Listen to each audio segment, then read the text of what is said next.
Shadows of the past, my unbreakable secret. They say some moments haunt you forever, sticking like silent shadows, always there. It's been 2 years since that day. 2 years since everything changed. It was supposed to be simple, a trip to the beach with my son Leonard. My husband, Phoenix, couldn't come. He never could.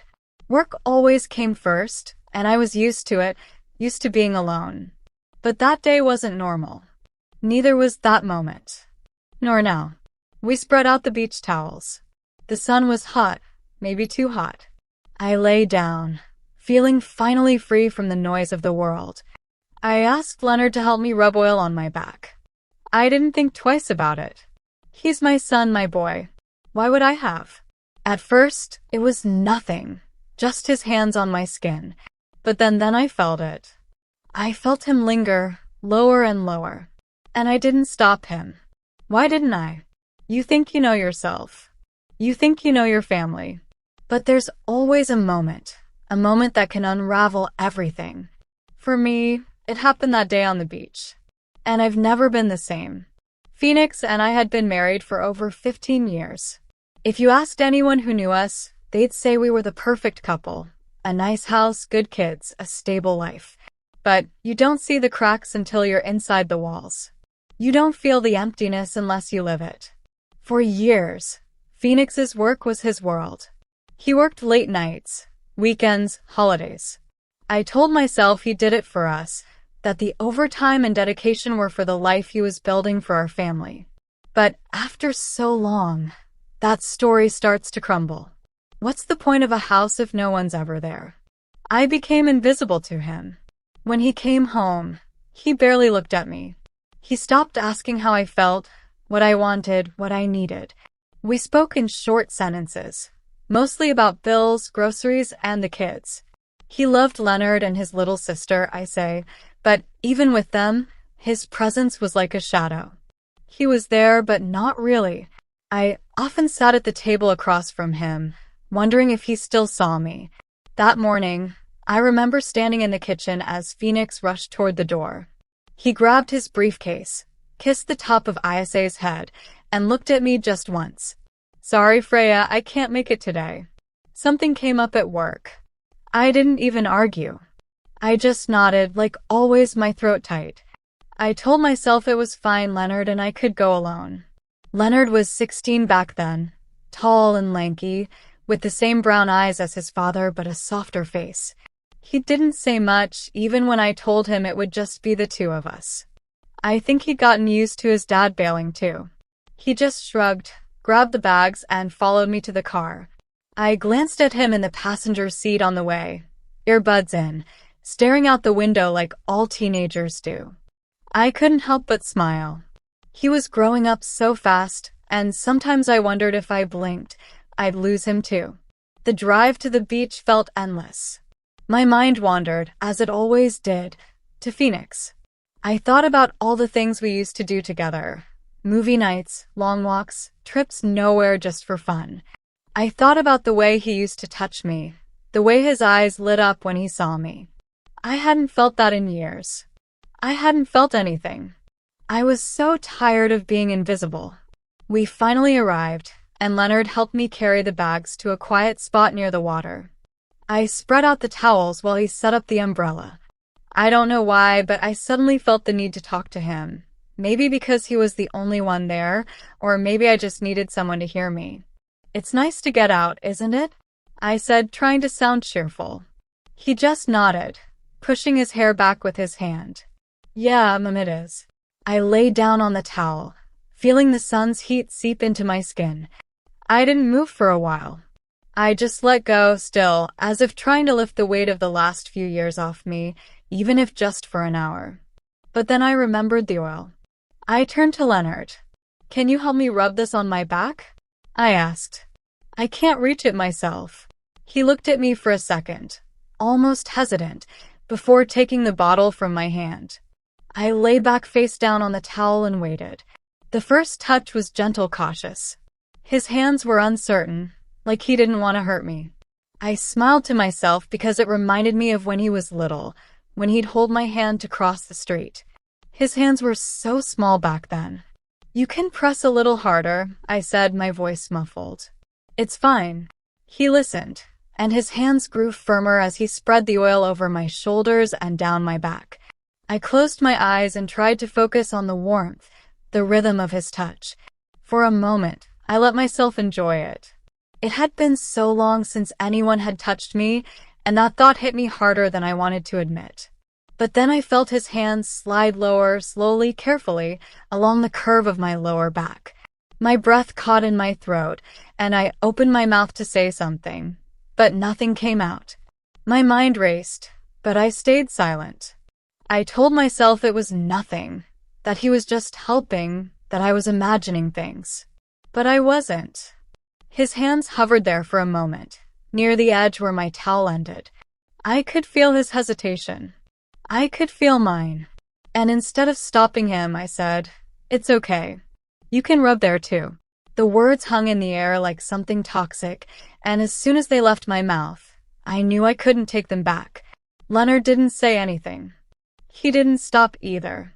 I squeezed my eyes shut tight and felt his hands on me, lower than they should have been. My heart pounded so hard I thought he could hear it. I wanted to move, to sit up, to tell him to stop. But I didn't. I couldn't. I let it happen. Even now, I don't know why. Maybe it was the loneliness. Maybe I was too desperate to feel desired, even if it was wrong. Or maybe I just didn't care anymore. That day on the beach, everything inside me broke. And nothing would ever be the same again. If you've made it this far in the story, thank you for sticking with me. I know it's not easy to hear, and I appreciate you listening. If you find this video interesting or think someone might relate to what I'm sharing, take a moment to hit the like button and subscribe. It really helps me keep sharing stories like this and lets me know I'm not alone here. Okay, back to the story. After that day at the beach, something changed. I couldn't ignore it, the way I felt, what I saw, and the way Leonard looked at me afterward. It wasn't just a lingering glance or a passing moment. It was constant. Every time our eyes met, there was something different in him, something I didn't want to name but couldn't ignore. I tried to bury it. When we got home that evening, I did everything I could to act normal. I made dinner, asked Leonard about school, folded laundry late into the night, my hands shaking the whole time. I kept replaying everything that happened. His hands, the way he lingered, the tension I felt in my own body. I hated myself for it. And I hated him for making me feel it, about my own son. Phoenix noticed nothing. He came home late, as usual, tie loosened, face tired. He kissed my cheek out of habit, just a ghost of what it used to be. "Long day?" I asked, hoping for some conversation. He grunted and nodded, already halfway to the living room. It was always like that. His presence felt like an afterthought, and I felt invisible again. That night, I lay in bed, staring at the ceiling while Phoenix snored softly beside me. The house was quiet, but my mind wasn't. I couldn't stop thinking about Leonard, his hands, his gaze. I knew it was wrong. I knew I had to stop it, whatever it was, before it went further. But there was another part of me, something dark, something lonely, that wanted to hold on, that craved the attention, the touch, the feeling of being seen. The days passed, and Leonard said nothing. But his silence spoke louder than words. He didn't avoid me, not exactly. Instead, he stayed closer. I caught him watching me when I cooked, when I cleaned, when I sat alone on the couch in the evenings. And I let him. I didn't stop him. I didn't stop myself. Then came the following weekend. It was hot again, and the house felt stifling. Phoenix was off at work, pulling another late shift, leaving me alone with Leonard, just like before. I asked him if he wanted to go back to the beach, just the two of us. I don't know why I did it. Maybe I thought getting out would clear my head. Maybe I wanted to test myself, see if I could push it all away. The drive was quiet this time. Leonard didn't put in his earbuds, though. He just sat there, staring out the window, his knee bouncing nervously. I wanted to say something, anything, to break the silence. But every time I opened my mouth, the words stuck in my throat. When we arrived at the beach, it was nearly deserted. I remember how blue the water was, how nice the breeze felt on my face. I spread out the towels again, like before, and Leonard helped set everything up. I didn't ask him to rub oil on my back this time. I couldn't. Instead, I lay there, eyes closed, pretending everything was fine. But even with my eyes shut, I could feel him. I could feel him watching me. The real breaking point came later that afternoon. We decided to rinse off at the beach showers before heading home, just to wash the sand off. But something happened then, something I still can't explain. When we reached the showers, Leonard went first, letting the water run down his back. I stood to the side, watching him for a moment before slipping in beside him. I don't know what came over me, but I took off my outer clothes and stood next to him, the cool water against my skin. Leonard looked at me surprised. I don't know if it was surprise, confusion, or something else, but he didn't say a word. I looked at him, really looked, and said, "You should take off your shorts too. You need to rinse properly." I don't know why I said it. Maybe I wanted to prove to myself that I could control it, that I could stop it. Or maybe I was testing him, testing myself. He hesitated for a second, then did as I said, removing his shorts. And there we were, together, alone, water cascading over us, nothing but what we both felt. I turned my back to him and said softly, "Help me with my back." And he did. His hands were cautious again, just like before. But there was no denying the tension. I felt it in him. I felt it in me. When he touched my waist, I froze. The air seemed to thicken around us, the sound of the water drowning out everything else. I could have pulled away. I could have stopped him. But instead, I leaned back closer to him. I grabbed his hands and guided them to my chest. And when I did, he didn't pull away. What happened next, I can't explain. I won't explain it. It was a moment, a blur of need, loneliness, and something else I don't want to name. It wasn't gentle, and it wasn't slow. It was desperate, passionate, wrong in every way. But I couldn't stop it. I didn't want to. And when it was over, we stood there, water still running over us, the world fading but not the truth. He held me then, held me like no one had in years. And I let him. Afterward, we didn't speak. We dried off, packed up, and walked back to the car in silence. I glanced at Leonard out of the corner of my eye, his face flushed, his movement stiff. I knew I'd ruined everything. I knew we'd crossed a line that could never be uncrossed.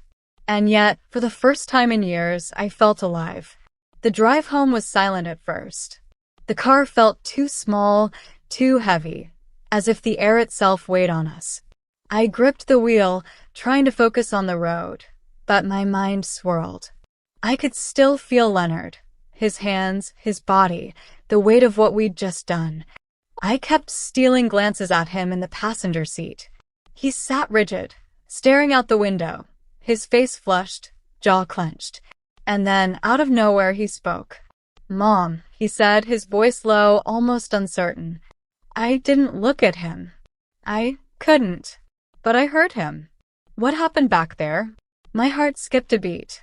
For a moment, I thought about pretending I hadn't heard, brushing it off, changing the subject.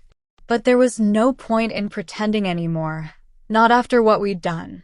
I took a shaky breath and replied, "I don't know." It was the truth, or at least, the closest thing to it. I didn't know what had happened or why. All I knew was that everything had changed.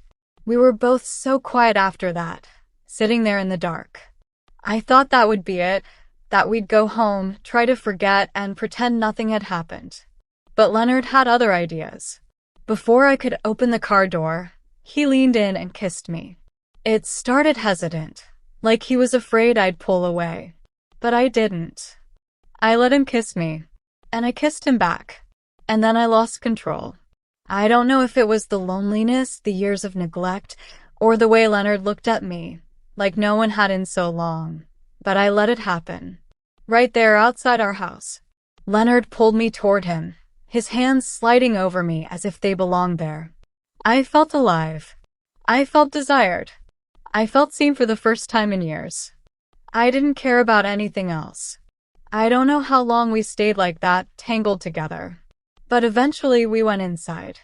I don't remember much of the walk to the door, just the feel of his hand in mine, the silence between us buzzing like electricity.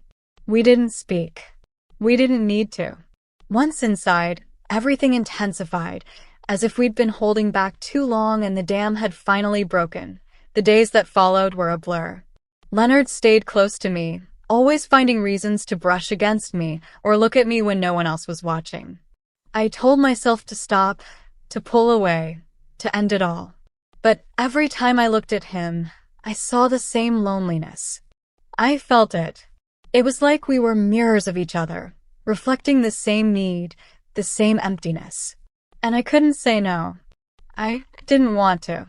At night, I lay in bed next to Phoenix, staring at the ceiling, listening to the sound of his breathing.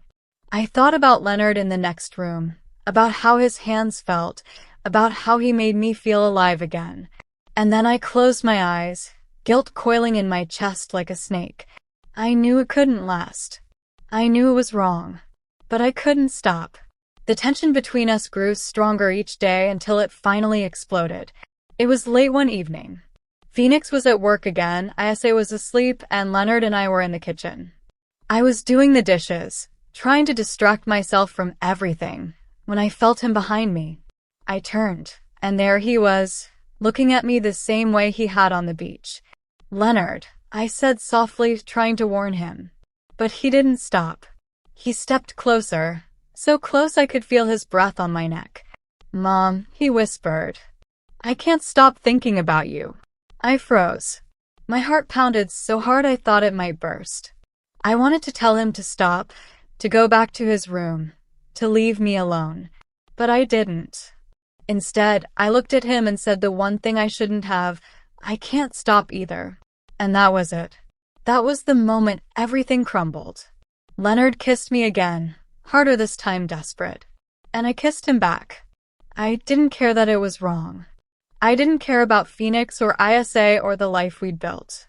All that mattered was him, Leonard, my son, the only person who made me feel like I mattered. Things have never been normal since that day on the beach. In fact, I'm not sure they ever will be again. Leonard and I crossed a line that can't be uncrossed, no matter how much I try to convince myself otherwise. What started as a moment turned into something I can't control.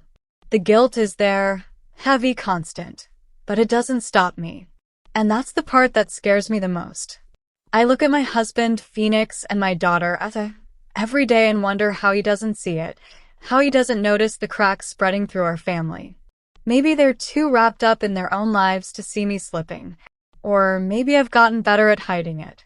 But deep down, I know it can't last forever. Secrets have a way of coming out, and when they do, the fallout will destroy everything. I've tried to stop. I've told myself over and over that it's wrong, that Leonard deserves better, that I deserve better. But every time he touches me, every time he looks at me like I'm the only person in the world, I lose myself. He makes me feel alive in a way I haven't felt in years, maybe ever. And that's the truth I have to live with. I don't know how to fix this. I don't know if I can fix it. And that's why I'm sharing my story with you. Maybe someone out there has an answer, something I haven't thought of. Maybe you can help me find a way out of this mess I've created before it's too late. So please, if you have advice, if you've been in a similar situation or know someone who has, I'd love to hear from you. And if not, let this serve as a warning. Loneliness can push you to places you never thought you'd go. Don't let yourself get lost like I did. Don't let your world crumble before you realize what's happening. Because once you cross that line, there's no going back. Thank you for listening. Please share your thoughts, like this video if you found it helpful, and subscribe for more. I need to know I'm not alone. Sometimes, the greatest betrayals aren't the ones we commit against others, but the ones we commit against ourselves.